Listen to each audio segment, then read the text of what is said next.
यहाँ पे मीडिया के जो मेरे बंधु हैं, हमारे दोस्त, बहुत बहुत धन्यवाद आपका स्वागत। आज की जो प्रेस कॉन्फ्रेंस है उसमें एक बहुत ही इंपॉर्टेंट विषय है जिसके बारे में हमको समझना होगा। और ये जो विषय है ये है एनसी और कांग्रेस की जो अलायंस है जो 1947 से लगातार चलती आ रही है किसी न किसी रूप में। उसने जम्मू एंड कश्मीर में जो डिजास्टर आज तक जो हम जिस जगह पे आज खड़े हैं आके वो एनसी और कांग्रेस के अलायंस का एक नतीजा है। अब देखिए बहुत बड़ी इशू ये है कि ये सारे के सारे जो अलायंस एनसी कांग्रेस करती है ये उस वक्त करती है जब इनको लगता है कि इनका जो सामना है वो उस पावरफुल एलिमेंट से हो रहा है और उसके लिए वो इकट्ठे हो जाते हैं और बाद में वो जो लोग हैं वो आपस में जो है वो अलग हो जाते हैं। ये आज से नहीं 1947 से हो रहा है। इस दफा का जो अलायंस हुआ है एनसी और कांग्रेस का उसमें भी अभी अलायंस हुए कुछ महीने हुए हैं और एनसी ने ये कहना शुरू कर दिया है कि कांग्रेस जो है वो अपनी लीडरशिप की जो कमांड है या कांग्रेस जो है वो अपनी लीडरशिप ढंग से संभालती नहीं और अब उसको लीडर बनना आता नहीं है। और इसका मतलब ये है कि जो अलायंस दोबारा हुआ है कि अलायंस टूटने के उस पर कदारते हैं। लेकिन सवाल ये नहीं है कि उसका अलायंस आज 2 महीने चलेगा या 2 साल चलेगा। प्रॉब्लम ये है कि हम जम्मू कश्मीर के जो निवासी हैं ये कब तक इनका ये जो अपॉर्चुनिस्ट सिस्टम है उसको बर्दाश्त करते रहेंगे। फारूक अब्दुल्ला साहब ने कहा अलायंस होने से पहले कि हमें अलायंस जो है इस घंटे की बहुत या नीड ऑफ आ रहा है और हमें अलायंस में जाना चाहिए। ये बात फारूक अब्दुल्ला साहब ने भी कही, ये बात शेख अब्दुल्ला साहब ने भी कही और ये बात उमर अब्दुल्ला भी कहते हैं। अलायंस करते हैं, अलायंस करने के बाद अलायंस तोड़ देते हैं, लोगों को ये झूठे वादे देते हैं, वादे देने के बाद जब सरकार में आ जाते हैं तो तोड़ देते हैं।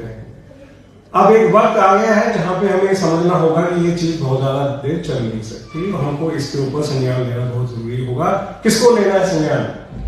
जो जम्मू कश्मीर के निवासी हैं, जो जम्मू कश्मीर के लोग हैं, जिनके साथ ये अन्याय होता है, ये उनका संज्ञान लेना बहुत जरूरी है कि क्या ये जो अपॉर्चुनिस्ट पार्टीज हैं जो अपॉर्चुनिज्म के नाम पे इकट्ठी हो जाती हैं और बाद में अलग हो जाती हैं, क्या इनका साथ देना चाहिए आगे कि नहीं देना चाहिए? सबसे बड़ी बात जो इंपॉर्टेंट बात है वो समझने की है। अगर हम आज हिस्ट्री में जाके देखें 1947-48 में शेख अब्दुल्ला को नेहरू जी ने प्रधानमंत्री बना दिया। उसके बाद 1953 में उन्हीं लोगों ने ही उनको अरेस्ट कर दिया और उसके बाद जो हुआ उनको बाहर भी निकाला गया। 1975 में बाहर निकाला गया, फिर एनसी को मर्ज हो गया कांग्रेस में। मर्ज होने के बाद 1977 के बाद दोबारा एनसी का रिवाइवल हुआ। रिवाइवल होने के बाद ये इंदिरा गांधी का और शेख का अकॉर्ड हुआ। अकॉर्ड होने के बाद सरकार बनी, लेकिन उसके बाद जो हुआ लगातार अगर आप देखें आज तक इनके बहुत से अलायंसेस हुए और वो हर अलायंस जो है वो थोड़ी देर के बाद टूट जाता है। ये लव एंड हेट रिलेशनशिप है। ये लव हेट रिलेशनशिप किस कीमत पे होता है? वो होता है हमारे जम्मू कश्मीर के नागरिकों की कीमत पे ये अलायंस किए जाते हैं। और ये जो अलायंस किए जाते हैं इन अलायंसेस का हमें एक जो माननीय हमारे जम्मू कश्मीर के निवासी हैं उनको समझना होगा कि क्या हम इस अलायंस को दोबारा हमें एक्सेप्ट करना चाहिए कि नहीं करना चाहिए, क्योंकि इनको करते हुए पिछले 50, 60, 70 साल हो गए। ये ज्यादा देर नहीं चल सकता और ज्यादा चलना भी नहीं चाहिए।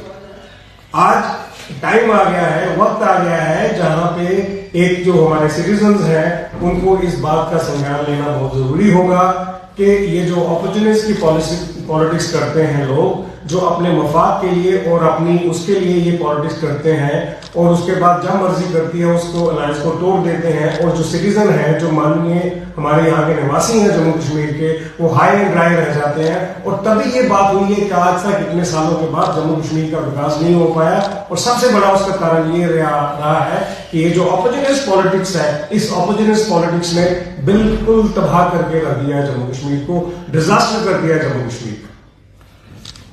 और हमारा अल्टीमेटली मानना यह है कि ये जो इस ऑपोर्चुनिज्म का पॉलिटिक्स है, इस पॉलिटिक्स पे रोक लगाना बहुत जरूरी है। और जो लोग हैं जम्मू कश्मीर के, उनको भी समझना होगा बहुत जरूरी कि जितनी जल्दी हम इस बात को समझ जाए, उतनी जल्दी हमारा फ्यूचर, हमारे बच्चों का फ्यूचर, हमारे राज्य का फ्यूचर जो है वो सेफ होगा। सर गुप्ता साहब, मेरा एक सवाल रहेगा कि ऑपोजिशन कहती है कि बीजेपी इंडिया लाइन को जो है, इंडिया गठबंधन को तोड़ने की कोशिश की जा रही है। इसी का नतीजा है, उमर अब्दुल्ला की बात करें, ममता बनर्जी की बात करें, जो इस तरह के बयान आए, चाहे ईडी हो चाहे सीबीआई हो, इस तरह के हथकंडे अपनाकर इंडिया लाइन को, गठबंधन को कमजोर करने की साजिश कर रहे हैं। देखिए, ये जो वो कहते हैं कि हम इंडिया अलायंस को कमजोर कर रहे हैं, क्या हम तो नहीं उमर अब्दुल्ला जी को जाके कहते हैं कि कहीं कि आपकी लीडरशिप कमजोर है? हम तो नहीं जाके उनको कहते हैं कि भाई आप लोगों को लीडर बनना नहीं आता। वो कांग्रेस को कहते हैं ना कि अगर आपको लीडर बनना है तो लीडरशिप पॉलिटिक्स लाइए। हम तो नहीं उनको जाके समझाते हैं बातें।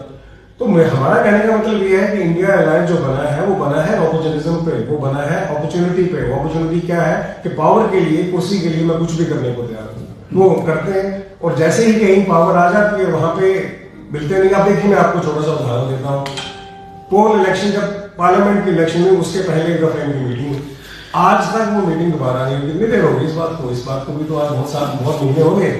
तो ये जो लीडरशिप होती है, जब भी आपकी ये मतलब की कोई एक संगठन बनता है, वो संगठन कभी भी चलता नहीं है। और वो चाहे हमें कुछ भी कहें, पर सच्चाई यही है कि वो लोग जो है वो सारे भिन्न भिन्न सिस्टम से आते हैं, भिन्न भिन्न अपनी सोचों से आते हैं, भिन्न भिन्न अपने जो उनके काम करने के ढंग है, उससे कभी भी संगठन चलता नहीं। गुप्ता साहब, आपने भी, बीजेपी ने भी तो किया था, पहले उनको गालियां देते रहे पीडीपी को, फिर आपने सरकार बना ली। ये भी कहे जाते हैं अपॉर्चुनिटी, जो बीजेपी जहाँ पे उनको अच्छा लगता है वहां वो अपना बना लेते हैं, दूसरों को गाली देते हैं। नहीं, देखिए, जहाँ तक बीजेपी का सवाल है वो आपको मानना पड़ेगा। ये बात हमने पहले भी बहुत दफा कही है कि जम्मू को एक मैंडेट मिला था, कश्मीर में उनको मैंडेट मिला था। हमें जम्मू में पहली दफा मैंडेट मिला, और पहली दफा हम यहाँ पे सरकार अपनी बनाना चाहते थे। लोगों के काम जम्मू इतने सालों से, उससे पहले जम्मू की हिस्ट्री देखें, जम्मू काफी बहुत ज्यादा डिप्राइव रहा है। जम्मू की हर चीज में डिप्राइव रहा है, चाहे वो मेडिकल की सीटें हो, चाहे वो किसी प्रोफेशनल सीटें हो, चाहे वो गवर्नमेंट में जॉब हो, चाहे वो सेक्टर में जॉब हो, वो काफी डिप्राइव रहा है। अब जहां पे वो इतना डिप्राइव रहा है, वहां पे हमें एक मौका मिला, तो हमने उस मौके को अवेल करने के लिए किया। लेकिन जहां पे हमें लगा कि ये लोग जो है ये अपने सिस्टम से बाहर नहीं आ सकते, वहां हमने सरकार छोड़ दी।